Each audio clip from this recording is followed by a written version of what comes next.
Dear students, अभी जो हमने डिस्कशन कवर किया उसमें इंडक्टर के कॉन्सेप्ट्स को डिस्कस किया। अब अगर मान लो बच्चे इंडक्टर जैसे आपके रजिस्टर में होता था, सीरीज पैरेलल कॉम्बिनेशन आता था, तो हम सीरीज पैरेलल कॉम्बिनेशन को अगर यहाँ पे अप्लाई करना चाहें तो कैसा आएगा। तो देखा जाए, बड़ा सिंपल सा डिस्कशन है। सीरीज कॉम्बिनेशन मुझे डिस्कस करना है इंडक्टर्स का, जैसे पहले रजिस्टर्स का पढ़ा था आपने, है ना। सीरीज कॉम्बिनेशन ऑफ इंडक्टर्स, आप 2 3 कितने भी इंडक्टर्स ले सकते थे। आपने बच्चे एक इंडक्टर यहाँ पे लिया, दूसरे इंडक्टर को आपको ऐसे रखना है कि ये थोड़ा सा इससे दूर हो, जिससे एक का फ्लक्स दूसरे से कनेक्ट ना हो, है ना। जैसे मान लेते हैं एक तरीके से, जैसे कि यहाँ पे आप करंट आई देते तो यहाँ पे तो फ्लक्स आते, वो फील्ड लाइन्स इससे नहीं कनेक्ट होनी चाहिए। टेक्निकली मैं अगर बोलूँ तो मैं मान के चल रहा हूँ इनका आपस में कोई म्यूचुअल इंडक्टेंस नहीं है। Neglecting mutual inductance. Mutual inductance बच्चे मैं आपको भी डिस्कस करूँगा, इसको M से रिप्रेजेंट करते हैं, आगे चल के देखेंगे। यहाँ पे ऐसे याद रखो कि इसका फ्लक्स, इसमें जब करंट आप दोगे बेटा तो इसमें मैग्नेटिक फील्ड आएगी, ओके। इस तरीके से यहाँ भी मैग्नेटिक फील्ड आएगी, क्योंकि यहाँ भी सीरीज़ में सेम करंट आ रही है ना। ये देखो, ये करंट आपके पास आई आ गई। लेकिन एक चीज़ ध्यान रखना, बस सिंपल से, कि इसकी करंट जो इसकी फील्ड है वो इससे लिंक नहीं है, और जो इसकी फील्ड है वो इससे लिंक नहीं है। इसमें जो भी फ्लक्स है वो इसका सेल्फ फ्लक्स है। अब मान लो अगर आई बढ़ रहा हो, आई को आप बढ़ाओ, आई से आई प्लस डी आई कर दो, तो क्या होगा, यहाँ पे दोनों ही जगह आपकी क्या एक बैटरी एक्टिव हो जाएगी। ऐसा अगर करंट ग्रोथ पे होगी तो एक बैटरी यहाँ एक्टिव होगी और एक बैटरी बच्ची यहाँ एक्टिव होगी। ये बैटरी कितने की होगी, तो अगर मैं इसका कोएफिशिएंट ऑफ सेल्फ इंडक्शन जो आता है उसको L1 मान लो, तो यहाँ पे बैटरी आ जाएगी L1 di/dt की। और सिमिलरली अगर पूछे यहाँ बैटरी कितने की होगी, तो ये बैटरी भी आपकी L2 di/dt की, क्योंकि ग्रोथ रेट है तो दोनों में ग्रोथ होगा, दोनों बैटरी चार्ज हो रही होंगी। अगर मान लो तुम करंट को I से I माइनस डी करते तो दोनों बैटरी डिस्चार्ज होती। तो यहाँ पे कुछ ऐसा है कि जब आप करंट को ग्रोथ पे दोगे तो दोनों बैटरी मिलकर अपोज करेंगे, तो क्या मैं इनको एक कंबाइंड एक बैटरी से रिप्लेस कर सकता हूँ। यस सर, दोनों का कंबाइंड ईएमएफ देखा जाए तो कितना हो जाएगा, L1 प्लस L2 di/dt। तो आगे से कोई पूछे सर भाई यहाँ पे हमें इफेक्टिव बताइए, तो इफेक्टिव इंडक्टेंस क्या होगा, तो आप बोल दो कि SIM E divide by di/dt। Total E कितना है बच्चे यहाँ पर, तो L1 प्लस L2 di/dt, और इसको भी आपने किससे डिवाइड कर दिया, di/dt से, तो टर्म कैंसिल। तो इफेक्टिव इंडक्टेंस बच्चे आपका कितना आता है, L1 प्लस L2। ये आपका रेजिस्टेंस से मिलता जुलता आंसर है ना। मैं फिर से कह रहा हूँ, फ्लक्स, इसके flux phi equal to L1I है, इसका फ्लक्स से लिंक नहीं है। इसका फ्लक्स कितना है, L2I है।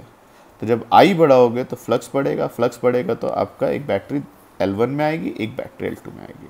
क्लियर, ये पॉइंट डन है। तो सीरीज कॉम्बिनेशन में तो कोई प्रॉब्लम नहीं आती है, सिंपल सा discussion, L1 plus L2 L effective. अब अगर पैरेलल कॉम्बिनेशन की बात करते हैं हम लोग, पैरेलल कॉम्बिनेशन थोड़ा सा ट्रिकी है। मैं आपको पहले बता देता हूँ मैं क्या केस ले रहा हूँ।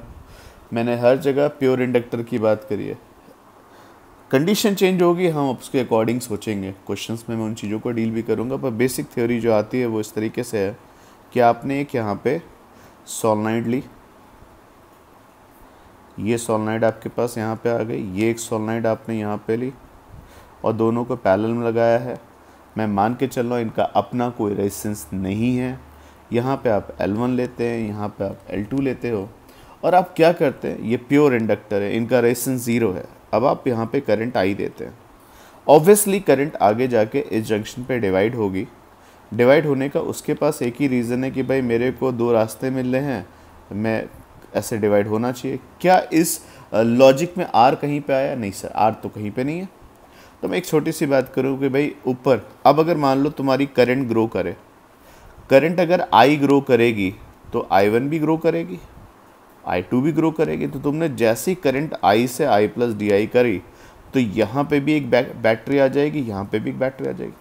सबको पता है करंट ग्रोथ होती है, करंट के ग्रोथ होने के इसमें बैटरी की चार्जिंग होगी, से यहाँ भी बैटरी की चार्जिंग हुई, तो टेक्निकली तो यहाँ पर दो बैटरी आ जाएंगी। एक बैटरी आ जाएगी L1di1/dt की और दूसरी बैटरी आ जाएगी L2di2/dt की। ओके, तो तुम्हारे पास जो बैटरीज हैं बच्चे, अगर उनको ठीक से देखोगे, भाई देखो किरचॉफ लॉ तो यूनिवर्सल है, वो तो भाई तुम नहीं चेंज कर दोगे ना, I1 + I2 ही रहेगा। अच्छा, तुम्हें ये भी पक्का है कि ये जो दो बैटरीज तुमने ली, ये दो टर्मिनल्स के बीच में कनेक्टेड थी, तो इनके क्रॉस पोटेंशियल डिफरेंस है, EMF सेम ही होना चाहिए। तो L1di1/dt किसके इक्वल हो गया? L2di2/dt। भाई इसमें तो गड़बड़ नहीं है। आपने कहा कि भाई ठीक है, ये जो I था इसको लिख देते हैं di/dt = di1/dt। भाई जब तुम्हारे I बढ़ रहा होगा तो I1 I2 भी बढ़ रहे होंगे। अब प्रॉब्लम बच्चे ये है यहाँ पर कि तुम्हें रिलेशन di/dt के साथ चाहिए, तो तुमने क्या किया, di/dt की वैल्यू को क्या लिख दिया यहाँ पर, di1/dt लिखा, इसको नहीं टच करते हैं। di2/dt की वैल्यू क्या हो गई, L1/L2 di1/dt। क्लियर? तो अब मैं आपसे पूछूं बच्चे, यहाँ पे जो di/dt की वैल्यू आई, इसको अगर ठीक से लिखोगे तो आपका रिलेशन क्या आ गया बच्चे, di1/dt कॉमन लिया आपने, ब्रैकेट में आ गया 1 + L1/L2, है ना, सिंपल है ना, और di1/dt की वैल्यू बच्चे किसके इक्वल हो जाएगी, देखो तो L2/L2 + L1 × di/dt। Clear? Sir इससे फर्स्ट में ग्रोथ रेट पता लग गया, सेकंड के साथ हम ग्रोथ रेट थोड़ी ना जानने आए थे, हम तो EMF जानने आए थे। तो बच्चे बताओ EMF की वैल्यू क्या आएगी? सर अपर पार्ट में L1di1/dt था, तो क्योंकि तुम I1 का ग्रोथ रेट पढ़ चुके हो, तो di1/dt की वैल्यू रख दो, तो वैल्यू हो गया L2/L2 + L1 × di/dt। एक बड़ा इंटरेस्टिंग सा डिस्कशन आया कि मेरे को जो दो L लगाए उससे मुझे EMF जो मिल रहा है वो L1 L2 / L1 + L2 × di/dt है। अब मुझे एक बात, इक्विवेलेंट का कॉन्सेप्ट था क्या? इक्विवेलेंट का कॉन्सेप्ट यही था कि भाई मेरा जो EMF आ जाए, मुझे क्या सिंगल बैटरी सिंगल इंडक्टर से रिप्लेस कर दूँ। सिंगल इंडक्टर, अगर मुझे यहाँ पर मुझे खाली एक इंडक्टर लगाना होगा ना इस जगह, अगर मुझे पूरे को एक इंडक्टर से रिप्लेस करना है, तो वो इंडक्टर हो जाएगा, उसका EMF होगा L/di/dt। तो वो आपने L/di/dt लिखा, तो L इफेक्टिव किसके इक्वल हो गया, di/dt कैंसिल। तो पैरेलल में आंसर आपका काफ़ी कुछ मिलता जुलता आ गया जैसा पहले था। तो सर आपके पास अगर दो इंडक्टर पैरेलल में होंगे तो 1/L इफेक्टिव = 1/L1 + L2 होगा। इसका मतलब अगर आपका इंडक्टर्स की बात की जाए, इंडक्टर की थ्योरी अगर आपको ये पैरेलल में दिख रही थी, तो ये बिल्कुल एग्जैक्टली मिलती जुलती है जो रजिस्टर से थी। क्लियर? और अगर आप इंडक्टर्स को सीरीज़ में लगाते हो तो ये थ्योरी भी मिलती जुलती है किससे, जो रजिस्टर की थ्योरी थी। तो आपसे अगर सीरीज़ पैरेलल कॉम्बिनेशन की बात की जाए तो आप इसे ऐसे पिक कर सकते थे। ठीक है, तो क्वेश्चन में ये पॉइंट आपको क्लियर है अच्छे से। तो सीरीज़ कॉम्बिनेशन में क्या होगा, पैरेलल कॉम्बिनेशन में क्या होगा, ये आपके सामने है। सीरीज़ कॉम्बिनेशन में आप क्या करेंगे, दो अगर रेजिस्टेंस, दो इंडक्टर्स हैं तो उनको L1 + L2 लिख दिए। जैसे मान लीजिए कल को ये सवाल आ जाए कि सर ये मेरे पास कभी ज़रूरत पड़े, भाई आपके पास ये ऐसा सेल था, ये आपने यहाँ पे रेजिस्टर लगाया, यहाँ पे सर्किट को ओपन करके रख दिया, इसके आगे बच्चे आपने इंडक्टर लगा दिया। ठीक है ना, क्लियर? ये आपको बेटा इंडक्टर दे दिया गया। सही इंडक्टर कितने का है सर, ये 4 हेनरी का है। ये कितने का है सर, 2 हेनरी का। ये कितने का है सर, 3 हेनरी का है। क्लियर? ये आपके पास R है और ये R भी आपने कितना मान लिया, 4 ओम मान लिया। ये 12 वोल्ट मान लिया। करंट को, स्विच को क्लोज कर दे, T = 0। अब सर हम क्या करें इसके आगे, सर आपने तो एक LR पढ़ाया था, कुछ मत करिए। क्या ये 4 और 2 साफ साफ समझ में आ रहे हैं, किस में हो गए, 6 सीरीज़ में आ गए, तो ये सीरीज़ हो गया। से इसको सीरीज़ में कितना शो कर सकते हैं, 6। इसके सामने एक इंडक्टर लिया जिसके अक्रॉस आपका पोटेंशियल ड्रॉप सेम आ रहा है, तो 6 और 3 को अगर देखेंगे और 4 के साथ देखा जाए तो आप बोलोगे सर ये 12 वोल्ट की एक बैटरी थी, ये आपके 4 ओम का रेजिस्टेंस था, 6 और 3 किस में हो जाएंगे, तो आप सिंगल पैरेलल में कनेक्ट करेंगे। पैरेलल में 6 और 3 कितना होता है, 2 होता है। तो आपसे कोई क्वेश्चन पूछे तो सर सवाल क्या बन गया, सर ये 2 ओम का एक 2 हेनरी की एक कॉइल हो गई, 4 ओम का एक रेजिस्टेंस हो गया, 12 वोल्ट की बैटरी हो गई।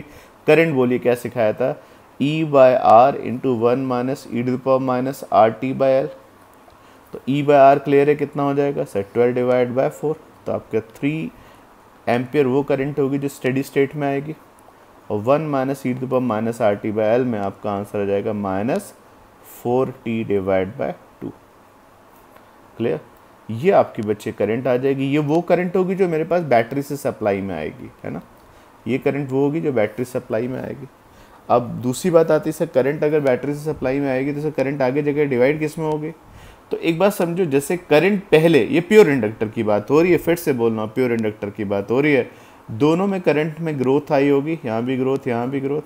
तो करंट धीरे धीरे ग्रो करते करते अगर L1 di1 by dt equal to L2 di2 by dt था, तो यहाँ पे हो जाएगा, इसमें करंट कितनी जाएगी बच्चे स्टेडी स्टेट में I1, इसमें कितनी जाएगी I2।